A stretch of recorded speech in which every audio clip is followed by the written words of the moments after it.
Hey everyone, welcome to Young Hip Professionals Inc. Influencer of the Month series. For the month of October, we have the lovely melanated millennial Portia Ingram. Hey everyone. So, a little bit about Portia. She is a social entrepreneur and author. She has worked as a holistic organizational coach since 2014 and is the founder of Mind Aligned Solutions LLC. They provide services through Mind Align Academy on Teachable. With her organizational skills being her strong suit, it has helped her to be able to author a workbook, The Helpful Planner, publish the young adult self-help book, How to Survive Your 20s, and assistant write on the movie Birth of Deceit, a favorite on the 2019-2020 film festival circuit. By day, Portia Ingram also serves as the Deputy Director of Community Affairs for Suffolk County Executive Steve Ballone, assisting with constituent concerns, county initiatives, and planning county endorsed events. Ooh, that sounds fun. Portia is an active member in the Suffolk County community, and prior to being in government, had also worked in the disability community for over 10 years in various positions ranging from a clinician to advocate. She continues to share and provide resources to those in the community, as well as working alongside politicians and nonprofit organizations around Long Island. So, Portia, go ahead and tell us a little bit about yourself. I know I read your amazing bio, but let's hear it from you. Okay, well, thank you so much for that introduction, Sam. I'm very appreciative for being considered an influencer and one of your influencers. I'm definitely honored for that. And honestly, about me, like, who am I? Who is this person?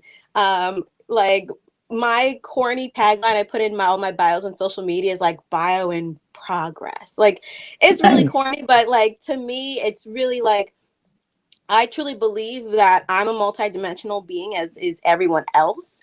Our paths may not be linear, and mine, I can attest to it, was not a linear path. What I, did in college doesn't really reflect where I am now, in Mm, terms of what I studied, who I was as a person, a human being.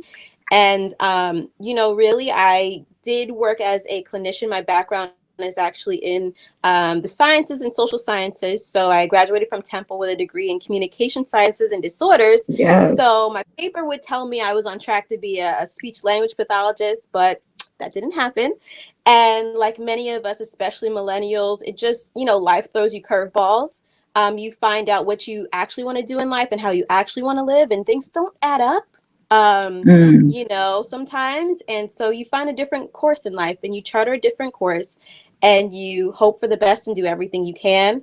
And along the way, I networked a lot, which, allowed me to use all my gifts and my strengths.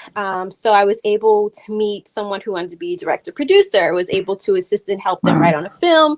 Um, at one time, the first time I canvassed, it was with Mikhail Salaj. And from there, I ended up helping her with a forum on the Individuals with Disabilities Education Act and ended up presenting at her office. And so, like, just Nice. along the way, just allowing myself to engage in things that, maybe I didn't get a degree in, maybe I wasn't trained to do academically, but I had faith enough to try. Mm, It gave me the powerful. experience to really just be the person I am today. Because I promise you, a lot of the people that may know me from high school, they would have said, "Oh, she's the cute, quiet one." Which a lot of people that knew me after college might think differently. So, yeah. So I would say Well, that's kind of it in a nutshell. that is a powerful bio in progress. I think that, one of the reasons why I wanted to have you as an influencer of the month is because, I have had the pleasure of knowing you over the last few years and hearing your story. And it just aligns with, what Young Hip Professionals is all about. we're not about finding a job. We're about finding our calling, you know, and you've done that, and you're still doing that, you know, you're still building it, and it's Yes. like this beautiful flower that's just growing, and I'm watching it blossom before my Oh, eyes, you know, thank and you. you're welcome. It's just honestly been just a wonderful journey to watch, you know, and me seeing it, I know it was a testimony or testament to me about, you know, what it's like to pivot and change and just mold yourself into what you're supposed to be. I'm blessed to know you. So I was like, the world that I get to speak to should know you. You know, for those that don't know you already, I wanted to be one of those people that got to introduce you. So, you know, with Thank you. COVID, I can't do that at our event, so we're doing it Yeah. virtually. But let's just roll right into it. So I know you mentioned that you had some books out. So tell us a bit about your books. I know I So, have one. yes. Look, mine's autographed, How does y'all, because I'm special. please? I was Yes. at the launch. Mine's all autographed. I don't know if y'all can see it, but it's Yes. autographed. I'm special, y'all. The launch was amazing. It was. So appreciative of everyone that was able to come out. Thankfully, I beat COVID to it. So we were able to meet in person and get to see each other, really just celebrate the launch of the book. That was my first book that came out through a publisher. So I have a workbook that I self-published through Amazon, which is now also available on my Mind Align Academy on Teachable. But this Nice. book, I really wanted to make sure that it got into the hands of as many people as possible. And one of the secrets that they don't tell you is that a lot of times, big box stores like your Barnes and Nobles, they won't take self publishers, especially off of Amazon, because they want books like on demand. So printing on demand type of services, like how Amazon does their self publishing, not a lot of big box stores will take unless you market hard to them. You do their authors events and things of that nature. So that's when I was like, okay, I need a publisher. And that's when I Mm, found Mascot Books, who published my book. And that's how it came to be. So, yes, How to Survive Your 20s is more of a reflection and a meditation on the social emotional components that go into that early adulthood journey. And I'm a middle-aged millennial, so I'm not old, but it's also, I'm not I'm not as young as some people might think I look. we're not 20. Yeah, we are not 20. We've been there, done that. Right. So, and I really wrote this honestly. If I was to tell you the truth, someone asked me, "Oh, you should write a book," and I was like, "You better go get my workbook." And I was like, "Let me actually think about it," because over time I have mentored and coached several young people, and it's one of those things where I'm like, you know what? People actually might want this. They might appreciate it. And I looked at myself, I was like, you know what? I would have appreciated something like this. So let me write Right. it. And so again, it handles the social emotional things, like really the hard stuff that, you may not hear from your parents, that Mm, unfortunately a lot of us just had to stumble through on our own and try and find our bearings and hope to goodness we figured it out. Because and I know a lot of us have friends where it's like we see they went through a really tough time early on but came out with a nice solid foundation. Then you got those friends that keep on avoiding, doing what they're supposed to do, and you see the yeah. outcome, and it's this vicious cycle, Mm, and you're like, "Ooh, honey, can we just get through this?" And so, right. the book really looks at, tackling those things and giving really advice on how to go through them, because it's not about not going through it. It's about, how can I make it a little bit of a smoother journey for you. And and that's what I tell people, is that it's not going to, keep you out of everything. Some things you just have to go through to experience, to Right. feel it, to internalize it, to know which way you take next time it shows up, if it does show up again. Mm. But it's meant to make that transition to a So that pretty much brings me to my next question. What was the inspiration for writing a how-to guide on surviving your 20s. I would have loved to have had that as a youth or young. I shouldn't say youth. I was in my 20s, so I would have loved to have had that as a young adult.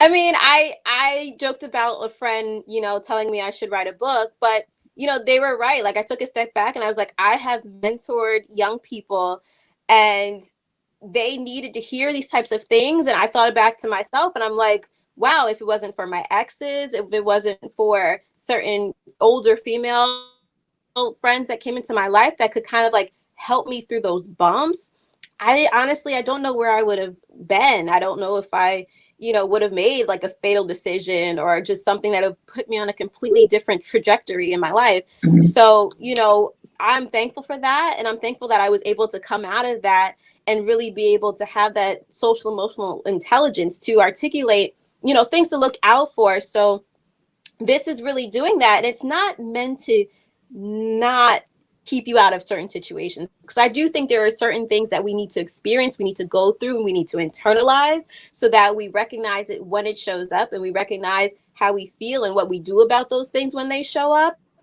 There's certain things that no one Absolutely. can tell exactly what to do. And so we need to really have that intuition. We need to have that experience to call upon when it does show up. So really what this book is good for, it's just good for just tips to recognizing and treating things as they come along so that Mhm. it's just not as bumpy, when it shows up. Wow. Well, I would have appreciated a less bumpy road, but like you said, these are the things that we need to grow and I guess kind of materialize into what we're ultimately supposed to be, that true essence of ourselves.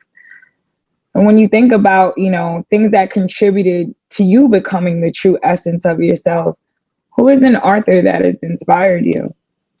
Ooh, well, I'm gonna give you guys a throwback, and I will say it's Shel Silverstein. Wow. And the millennials Wow. Like should where the know. sidewalk in Shel Yes, a light. Silverstein. Oh, Yep, that's a light in awesome. the I like attic, that. the giving tree. Um, Yes. one of my favorite authors, one of the most, I think, profound authors. And although the books were marketed towards children, the themes aren't necessarily just for children. And Right. I think that some of the most profound things can come in the most simplest ways. I Mm. think humans really make things complex when they're trying to either rationalize something that's not truth or just trying to, you know, I don't know. I think that we overcomplicate things, and the way that Shel Silverstein was able to put things so elegantly but so simply Mm. is just, I think, more of what we need. And you don't have to write in abstract phrases to impress people and to get certain concepts across. You don't need all that. Keep it simple. Keep it simple. And that's what he did. And I, loved him as a child and I still love him as an adult for that. That's awesome. I was not expecting that answer. I love that answer. Shel Silverstein. I mean, that's that magic stuff. Mm-hmm. Like Yes. it really was. Wow, really just an inspiring author in my childhood as well. So that's pretty cool. And when you're thinking of your inspirations and you're thinking about the path you're on, and now you're in this road, you're in this trajectory, you're a social entrepreneur. Mm-hmm. What is it like being an entrepreneur as a millennial, especially being a woman of color? Yeah, I mean, I think that it's always a juggling act. It's not balancing, it's juggling. It's whatever you Right, have at your hand that you have to deal with at that moment. Um I think as a woman, there's, other factors where, especially if you are a woman who wants a family. Some women choose not to, some women choose to, some women have children, some women don't have children or have right, children yet. And so we have all these different timelines going on in our head, in our body that we just have to integrate daily. And when it comes to our plans, it's like sometimes things just don't go according to plan. And I'm a planner person. And that's one thing I have personally worked with. I don't call it a struggle, but I've worked with my whole life. I now use it as a strength to help others. But as a kid, I had so much anxiety, very type A. Um, and so I had to learn how to manage that, how to Mm, effectively channel my energy, how to make sure I was using my energy and using it with the right people, right. sharing it in the right way. And so, as an entrepreneur, that's another aspect where, I'm also, which people may not guess, but I'm actually more of an introvert. I'm an Mm, introvert. I heard this on a TikTok. I'm an introvert with extrovert energy. So okay. I'm an extroverted introvert. yeah, so we got that going on. Yeah. So it's an experience where it's like, I'm not the marketing type. I'm not showy. I don't want to really be in crowds. I don't want to be out and about. But as an entrepreneur, how else do you get your word out? And if it's not you, then you need to delegate it to someone else. And part of my planning was that sense of control. Like if I do this, then I know it'll come out the way I want to do it, but you get burned out. And so Hmm. it's literally in the past year that I've found the beauty in delegating, and really delegating tasks to those whose strengths it is. And, I think also as a woman and woman of color, we are often tasked to do more than we actually want, but take it on to keep the ship going. Right. And Absolutely. so, with that conditioning, it kind of transcends all areas of life, whether it's work in your job and workplace, or, you and working your business. And you just have to really trust that there are others that will and can help you when you are willing to have faith in others to do so. Um, and yeah, I think those are the things. It's just the juggling act, having faith that there are those around you to really help, and not really carrying the full burden on your back. Because you can be passionate about your vision, but doesn't mean that there's not a level of burden to it. Right. So that's something that I think makes it both lonely but also rewarding too. Mm, wow. It definitely, I can definitely agree with you on that. It can be lonely. One of the things that I thought was very powerful in what you just said was about, commanding your ship. You're the captain. You're taking the what is it? The steer. And All you. yeah, it's all you, and you might have a team, and how do you tell that team what to do, and how do you know who's right, who's your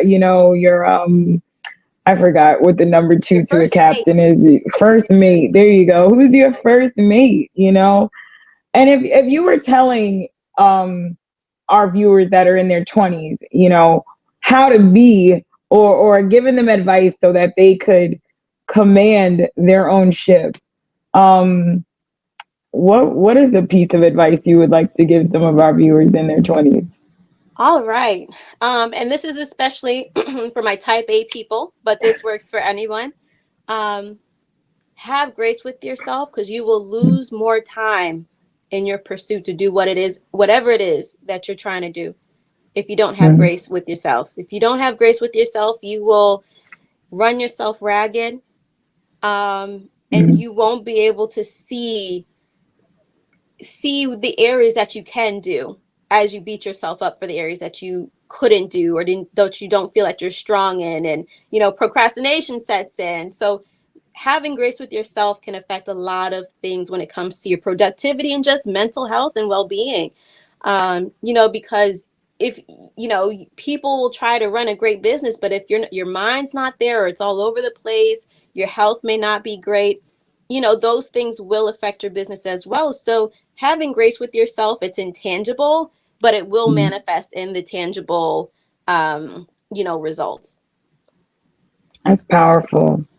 Grace. I hope everyone heard that. I hope everyone takes a second to think about that. Grace.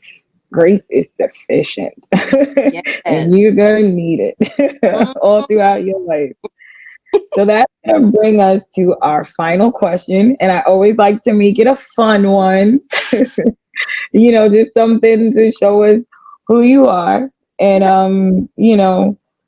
this is probably my, everything you said was just powerful and amazing. And this is my fun question of the night. Who is your favorite character of all time from any book, TV show, or movie? or even a play, and why? Okay. So this is a secret that I feel like I'm going to be judged on, but I wasn't a Disney kid. Secret. I wasn't a Disney kid, guys. So people are like, don't you love Geppetto? I'm like, I know about it, but I didn't really watch it. Like, I didn't have all the cassettes. And Okay. so I grew up watching like Spike Lee films and Nice. sci-fi. But Nice. to bring in Spike Lee, my favorite character, and it's only because they resonated with me so much, was Troy from Crooklyn. How did I know you were going to say Crooklyn? What? Well, I mean, Deep it's down one of the inside, when best you said Spike Lee Spike films. Lee. Oh my gosh, remember the clap? The Yes. punch? Yes. Oh my God. When she, Troy the boy. Yes. yes. Troy the boy is my Why, favorite why character. Troy? Her archetype just spoke to me. Mm, She is this quiet powerhouse that has this sense of warmth to her, and she goes through a tons of ups and downs, and it's kind of a dark comedy in the beginning. Then towards the end it gets dark, but like seeing her evolve and mature, and I resonated with that a lot, like being the tomboy in the streets, but then also being that observer to like, you know what's your role in the world, what's other women's roles in their worlds, and you know evolving to have to also be a caregiver to others, and it's just like finding that strength. And so I always admired her. She's such a cool character to me. Like, even when it came out in like 94, so I was only probably like 5 or 6 when I saw it, but it still left such an impact on me. And I honestly think Crooklyn itself is one of Spike Lee's best films. But you know absolutely. her character is just amazing. She's an amazing character. It's one of my favorite childhood movies. I think that it was one of those movies that anytime it came on, I watched it. Yes. And I Yeah. think it created my love for, even though I'm a Long Island girl to the bone, if I go into the boroughs, I love to be in Brooklyn. Brooklyn. So yeah, Yep. and it created that desire to want to go out and see other pieces of the world. So that's pretty cool. Troy from Crooklyn. Yes, yes. Well, Portia, thank you so much for Oh, my pleasure. taking the time out to chat with me today, and just it's a blessing. It's a blessing to be able to talk to another powerful Black female millennial that's doing her thing, shaking up Long Island, having her voice heard, and making sure that others are heard, and that there's just nothing better than that. So thank you so much. I might go watch Crooklyn before bed now. So Yes, sounds like a thank plan. you for that reminder. Yeah, I think I'm gonna do that. And thank you to our viewers that tuned in for this Young Hip Professionals Inc. October Influencer of the Month with the lovely Portia Ingram. Thank you so much, everyone. Have a great night.